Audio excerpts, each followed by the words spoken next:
अस्सलाम वालेकुम गाइस, उम्मीद है आप ठीक होंगे। मैं हूं आपका होस्ट आसिमीर और आप देख रहे हैं एम्पायर ऑटोज।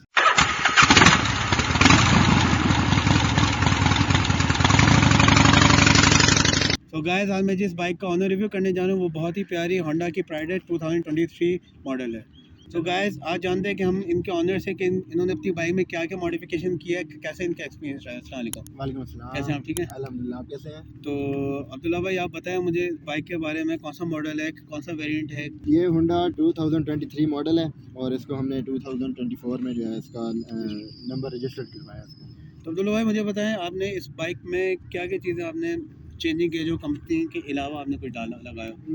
मैं दरअसल आसिफ भाई जेन्युइन चीज़ों का शौकीन हूँ, तो मुझे सिर्फ इसकी रैपिंग करने में इंटरेस्ट था क्योंकि वो स्क्रैचेस वगैरह से जो है ना बचने के लिए। मतलब तो इसके स्क्रैचेस रैपिंग की वजह से बॉडी पे कोई फर्क, कोई नहीं वेट में बिल्कुल मसला नहीं। कुछ भी नहीं आता, ये सिर्फ और सिर्फ स्क्रैचेस को बचाने के लिए ये अच्छा। बहुत अच्छी चीज़ है। तो अब्दुल्ला भाई, मुझे बताएं कि इस बाइक में मैंने नॉर्मली नोट किया है कि इस ब्रैकेट में और भी बाइक्स आती है, चाइना की आ जाती है, 70 आ जाती है, तो वाई दिस, मतलब प्राइडर क्यों?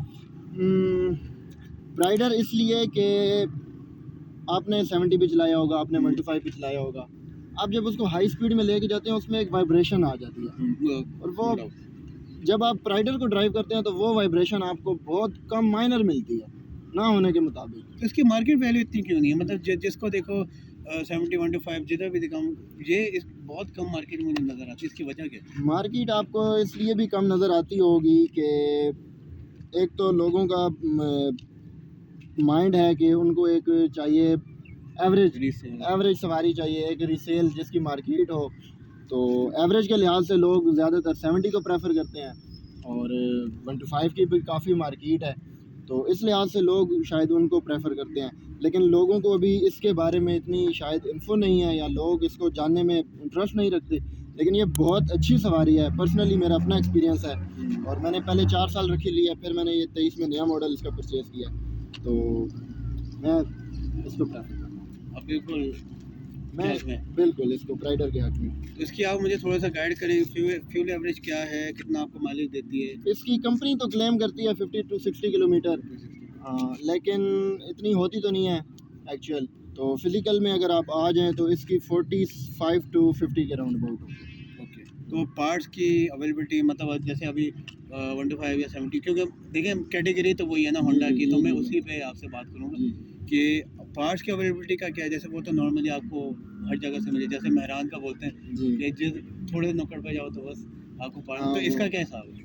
इसका हिसाब ये आसिफ भाई कि पार्ट्स इसके मिलना मुश्किल नहीं है, लेकिन ये है कि लोकल जगह से आप लेंगे तो आपको जाहिर सी बात है कि लोकल चीज़ ही मिलेगी। जब तक आप उसके एक ब्रांड से, उसकी अपनी एक चीज़ जगह से नहीं लेंगे, जैसे ये होंडा है, तो इसको आप अगर होंडा सेंटर से इसका पार्ट्स बाय करेंगे तो आपको जेन्युइन चीज़ मिलेगी। तो मैं ये प्रेफर करता हूँ कि वहाँ से लेनी चाहिए। तो बाकी तो वरना लोकल भी मिल जाती है तलाश करें तो, लेकिन Honda centre best. Honda centre best. तो अच्छा अब्दुल्ला भाई, एक और चीज़ पूछती थी, है तो फ़नी सवाल, कि अगर आपको इसी आपने कितने की दी आप? मैंने ली थी 1,92,000 की। कब ली थी, कौन सा ईयर था? मैंने 2023 के लास्ट में नवंबर में। और अभी इसकी क्या प्राइस है? मतलब अभी इसकी मार्केट प्राइस आ रही है 2,09,000। 2 लाख। तो इसमें मुझे बताया, इस प्राइस पैकेट में आपको कोई चीज़ मिसिंग लग रही है इस बाइक में? अगर आप इतना पैसा खर्च करें, मतलब आप कह रहे हो कि यार इसमें ये होना चाहिए, कुछ चीज़ें आपको, इंसान की ख्वाहिशात ख़त्म तो नहीं होती? बिल्कुल ख़त्म तो नहीं होती। तो क्या कुछ? तो बाकी तो मुतमईन है, लेकिन थोड़ी सी है कि अगर इसमें कंपनी जो है वो अगर सेल्फ स्टार्ट डाल दे तो वो बहुत जो है ना मज़ा करेगा। सही बात है, आजकल तो वैसे ही। जी बिल्कुल। मैंने ये सुना है कि 2024 में भी जो प्राइड है उसके भी आई थिंक तो किक स्टार्ट है। जी बिल्कुल किक ही है। तो ये होंडा वालों को ये करना चाहिए क्योंकि आजकल चाइना बाइक्स वाले डाल रहे हैं सेल्फ स्टार्ट में। आपने सुपर स्टार वगैरह देखे होंगे, उनमें सेल्फ स्टार्ट आ रहा है, तो ये इसमें करना चाहिए। इसमें करना है। अच्छा अब्दुल्ला भाई, मैंने सुना था इसके हैंडल जो है थोड़े से स्टिफ हैं, थोड़े से हार्ड हैं चलते हुए।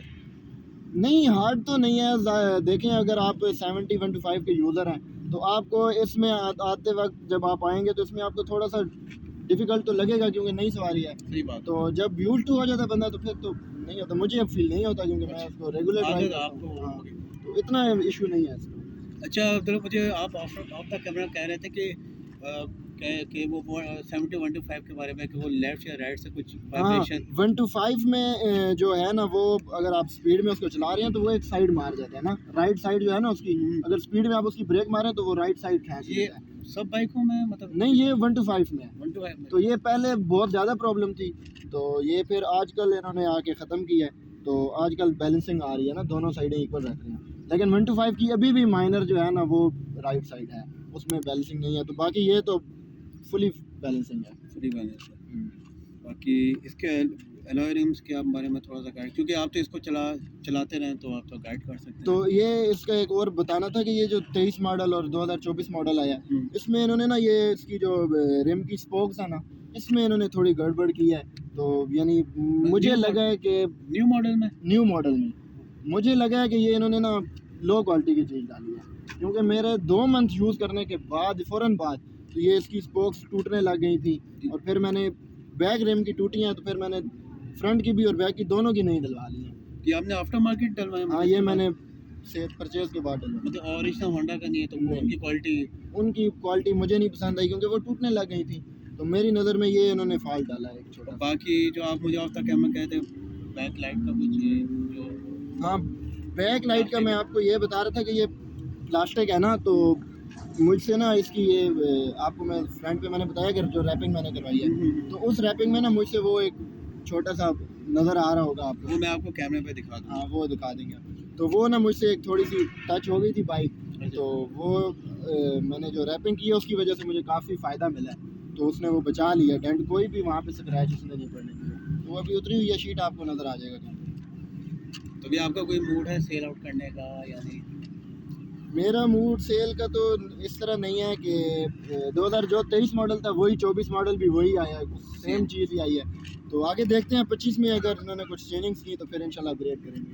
मतलब अगर आपको एक हम लोग चॉइस दें कुछ पैसों में, मतलब 2 लाख 3 लाख की चॉइस दें, अगर आप ये हम हटाते हैं तो आप कौन सी बाइक प्रेफर, इसी को करेंगे प्राइडे को या किसी और कैटेगरी में साथ जाना चाहेंगे? नहीं मैं प्राइडर को प्रेफर करूँगा। प्राइडे को prefer करेंगे। बहुत प्यारी सवारी है ये, बहुत प्यारी सवाल है। आपके व्यूवर से मेरा है कि इसको ट्राई करें, बहुत अच्छी सवारी है।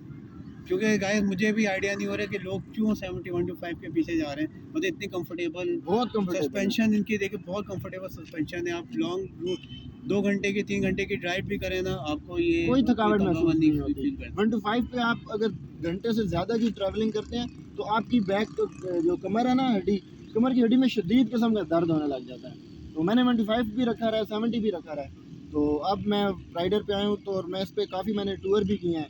मैं इधर से इस्लामाबाद और यहाँ से आगे पेशावर तक गया हूँ, लेकिन मुझे जो है तो कोई इसमें मसला नहीं महसूस हुआ, बहुत कंफर्टेबल तरीके से गया हूँ। तो इसमें फ्यूल गेज वगैरह का मुझे बताऊँ कि मैंने सुना था कि इसमें वो फ्यूल का नहीं है। फ्यूल गेज इसमें नहीं है, नहीं है ना? हाँ नहीं इसमें फ्यूल गेज नहीं है। जिसमें किलोमीटर आपको दिखा रहे हैं जी, और जी, न्यूट्रल जी। और हाई बीम लो बीम दिखा रहे हैं, जी। तो इनको ये काम तो करना चाहिए। हाँ ये फ्यूल का भी करना चाहिए और जो मैंने सेल्फ का आपको बताया वो भी। क्योंकि सुपर बाइक तो है नहीं कि सुपर बाइक में चलो जी, फ्यूल्स के तो देते नहीं, तो ये जी, तो फैमिली बाइक है। बिल्कुल। अच्छा अब्दुल्ला भाई, मुझे बताएं आपने कोई मैकेनिकल कोई काम इसमें अभी तक जब से आपने ली है, पहले भी आपने मुझे बताया था, पहले भी आपका राइडर रह चुकी है, तो कोई ऐसा कोई मैकेनिकल इशू जो नॉर्मली इन बाइकों पे आता है? जैसा कि मैंने आपको बताया था, मैंने जो पहले प्राइडर रखा था उसमें वो 16 मॉडल था। 16? हाँ तो उसमें ना किक का थोड़ा प्रॉब्लम थी, मैकेनिकल फॉल्ट था उसमें। वो किक मतलब अगर आप लगाते थे ना तो वो रिवर्स होकर उल्टा आपको लगती थी, तो वो उसमें थोड़ा सा फॉल्ट था। लेकिन उन्होंने जब 18, 19, 20 के बाद जो मॉडल्स आने लगे हैं उसमें ये इन्होंने किक का फॉल्ट क्लियर कर दिया। तो अब तो मुझे जब से मैंने परचेज़ किया सिर्फ ट्यूनिंग वगैरह ही कराई है। तो आपको कितना मतलब एवरेज आपको दे रही ट्यूनिंग में, आपको इतना सिस्टम वगैरह जो भी आप काम कराते हैं, इंजन ऑयल वगैरह जो आप कराते हैं, तो आपको कितना खर्चा आता है? कितने किलोमीटर के बाद आप चेंज करा देते हैं? मैं आई थिंक मशहूर है ज़माना बात है कि 1000 किलोमीटर के बाद चेंज करवा लेना चाहिए। 1000 किलोमीटर? मैं भी 1000 ही किलोमीटर करता हूँ। तो कौन सा आप engine oil? Engine oil Honda का ही सर। होंडा बेस्ट है। बेस्ट। मतलब ये आज इन्होंने ना पास कर दिया है, इनका फ्यूचर भी है कि आपने होंडा प्राइडर ही लेनी है। हाँ तो गाइस पीछे आपको कुछ थोड़ा बहुत कुछ नज़र आ रहा होगा, वो आपके लिए एक सरप्राइज़ हो, बाद में इन फ्यूचर किसी रिव्यू में मैं आपको दिखाऊंगा। तो thank you so much Abdullah भाई। Thank you. तो लाइक सब्सक्राइब शेयर ज़रूर कीजिएगा। ज़रूर। Thank you so much. Thank you sir.